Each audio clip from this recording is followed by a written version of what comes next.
Hi friends, ఎలా ఉన్నారు మీరంతా? ఐ హోప్ మీ అందరూ బాగానే ఉండాలని కోరుకున్నానండి.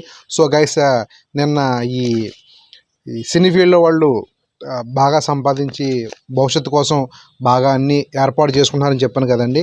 చాలామంది మిత్రులు కామెంట్ పెట్టారు, వాళ్ళ తాలూకు జనరేషన్ వాళ్ళు వస్తున్నారు, వేరే వాళ్ళకి అవకాశం ఇవ్వట్లేదని చెప్పి.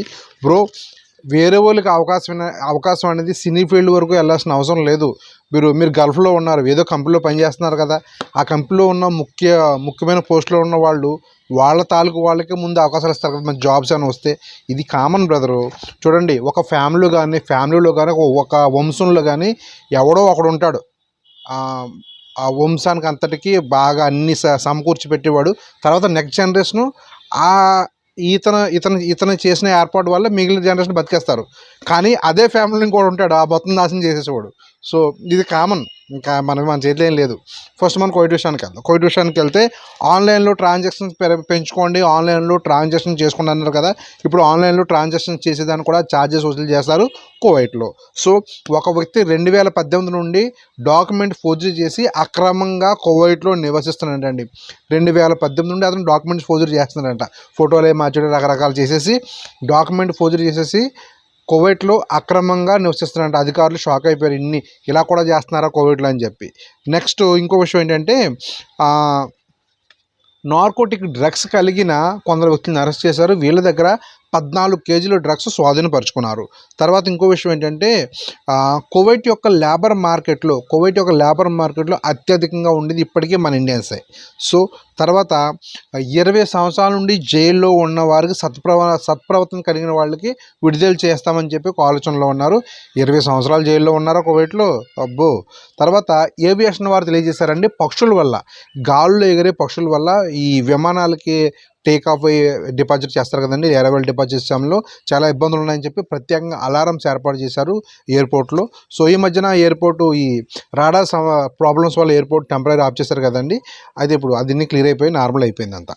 తర్వాత సౌదీ విషయానికి వెళ్తే సౌదీ ఎయిర్లైన్స్ వారు ప్రపంచంలో మొట్టమొదటి ఎయిర్లైన్స్ అండి. సౌదీ ఎయిర్లైన్స్ వారు విమానంలో కూడా నమాజ్ చేసుకునవచ్చు. ప్రయాణిస్తున్న సమయంలో కూడా నమాజ్ చేసుకుని ఏర్పాటు చేశారు సౌదీ ఎయిర్లైన్స్ వారు. ప్రపంచంలో ఏ ఎయిర్లైన్స్లో కూడా ఈ సౌలభ్యం లేదంట. తర్వాత సౌదీలో ధనికులు ఉంటారు కదండి, వీళ్ళు బాగా మసీదుల దగ్గర ఇఫ్తార్ టైంలో అన్నీ ఏర్పాటు చేసి బాగా క్లీన్ చేసి రకరకాల పనులు చేసి ఉంటారు కదా, వీళ్ళకి వాళ్ళకు తోచిన ధన సాయం చేస్తున్నారు. తర్వాత రియా టు జద్దా ఎంత దూరం ఉంటుంది? 1000 కిలోమీటర్ల పైన ఉంటుంది. 1000 కిలోమీటర్లనే కేవలం 40 నిమిషాలు వెళ్ళిపోవచ్చు అండి. 1000 కిలోమీటర్ దూరాన్ని కేవలం 40 నిమిషాలు వెళ్ళిపోయే క్యాప్సూల్ ట్రైన్స్ త్వరలో అందుబాటులో రాబోతున్నాయి. 2030 కల్లా ప్రాజెక్ట్ స్టార్ట్ కాబోతుంది మనకు సౌదీలో. సో సౌదీలోనే కాకుండా ఇటు సౌదీ టు యూఏకి కూడా చాలా అతి వేగంగా ట్రావెల్ చేసే పద్ధతి ఈ క్యాప్సూల్ ట్రైన్స్ అనమాట. సో ఇది త్వరలో రాబోతుంది. సో విజన్ 2030లో చాలా మార్పులు చేకూరుతున్నాయి మనకి సౌదీలో. తర్వాత యూఏ విషయానికి వెళ్తే కొత్త రైలు బస్సులు వస్తున్నాయి మనకు యూఏలో. త్వరలో మీకు ఈ అందుబాటులో ఉంటాయి. వెదర్ అయితే చాలా రైనీగా ఉంది, పలు చోట్ల వర్షాలు పడుతున్నాయి యూఏలో. నెక్స్ట్ స్కూల్ స్టూడెంట్స్ ఎవరైతే ఉన్నారో ప్రతిరోజు 300 ఇఫ్తారీ పంచి పెడుతున్నారు అందరికీ. తర్వాత ఇంకో విషయం ఏంటంటే, ఒక వ్యక్తి తన పెంచుకున్న కుక్కల కోసం $10,000 టికెట్స్ బుక్ చేశాడంటండి. యూఏలో ఉన్న ఒక వ్యక్తి తన పెంచుకున్న కుక్కల కోసం $10,000 టికెట్స్ బుక్ చేశాడు. చూడండి అంత డబ్బు ఉందో యూఏ వాళ్ళ దగ్గర. సో తర్వాత యూఏఈ కన్స్యూమర్ అధికారులు తెలియజేశారు, లో క్వాలిటీ ప్రొడక్ట్స్ని యూఏలో డంప్ చేసి సెల్ చేస్తానంటే దానికి ఏమాత్రం అంగీకరించము. సో ప్యూర్ క్వాలిటీ ఉన్న వస్తువులు మాత్రమే యూఏలో ఇంపోర్ట్ చేసుకుంటామని చెప్పి తెలియజేశారు. సో వామన్ విషయానికి వెళ్తే పాస్పోర్ట్ రెన్యూల్ కోసం మనం పెట్టాను కదండి, అడిగాను కదా, చాలా మిత్రులు నాకు కామెంట్లు మెసేజ్లు పెట్టారు. అయితే సలాలలో జోయల్కాస్, ఈ పాత సినిమాల దగ్గర జోయల్కాసు సెంటర్ ఉంటుందంటండి, అక్కడ కూడా చేస్తారని తెలియజేశారు. తర్వాత గోబర్ ఎక్స్చేంజ్ ఒక ఉంటుందంట. ఎక్కడంటే ఇది గోబర్ ఒక ఎక్స్చేంజ్ దగ్గర కూడా ఇది పాస్పోర్ట్ రెన్యూల్ సంబంధించిన సర్వీస్ చేస్తారంట, మీరు గమనించాలి. తర్వాత అరబ్ దేశాలలో ఈ తక్కువ పొల్యూషన్ కలిగిన దేశం అంటూ ఉందంటే అది ఓమనేనంట. సో నెక్స్ట్ రమదాన్ కారణంగా వేల సంఖ్యలో వస్తువుల యొక్క ప్రైజెస్ భారీగా తగ్గున్నాయి. సో షాపింగ్ చేసుకోవాలనుకుంటే ఇది మంచి అవకాశం అండి. సో ఓమన్లో ఉన్న వాళ్ళకి. తర్వాత ఓమన్ యూనివర్సిటీ స్టూడెంట్స్ సోలార్తో పనిచేసే డ్రోన్స్ని కనిపెట్టారు. సో బెహ్రెన్ విషయానికి వెళ్తే ఎల్ఎంఆర్ఐ అధికారులు తెలియజేశారండి. సో ఎవరైతే వీసాలకు అప్లై చేసే అకౌంట్స్ ఉంటాయో ఆ అకౌంట్స్ పూర్తిగా ఆడిట్ చేయాలి. ఎందుకంటే అర్హత లేని వారు కూడా వీసాలు అప్లై చేస్తున్నారని చెప్పి. సో ఎల్ఎంఆర్ఐ అధికారులు పూర్తిగా ఈ అకౌంట్ హోల్డర్స్ యొక్క పూర్తిగా ఆడిట్ చేసిన తర్వాత మనం వీసాలు ఇష్యూ చేయాలి. వీసా అప్లికేషన్ పూర్తిగా క్షుణ్ణంగా పరిశీలించాలి.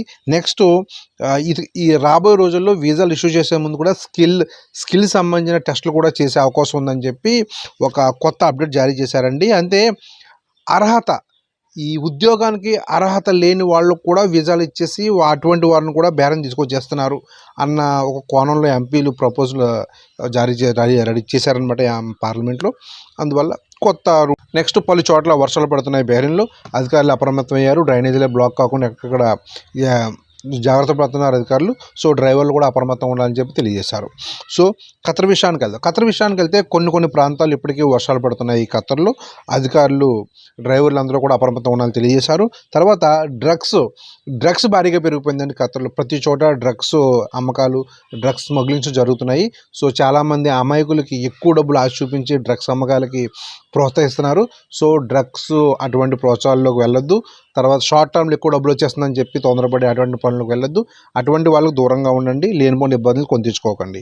నెక్స్ట్ మొన్న ఎప్పుడు చెప్పాను కదండి, పిడిస్టైన్ రోడ్ క్రాస్ చేసేటప్పుడు ఈ జీబ్రా లైన్లోనే రోడ్ క్రాస్ చేయాలని చెప్పి ఈ విధంగా క్రాస్ చేయకుండా ఇతర దేశస్తులు ఒక 5 అంటే వేరే దేశాల వాళ్ళు సో ఎక్కడ పడితే అక్కడ రోడ్ క్రాస్ చేస్తుంటే పోలీసు అధికారులు పట్టుకున్నారంట. రమాదాన్ కాబట్టి జస్ట్ వార్నింగ్ వదిలేశారంటే ఫైన్లు వేయలేదంటండి.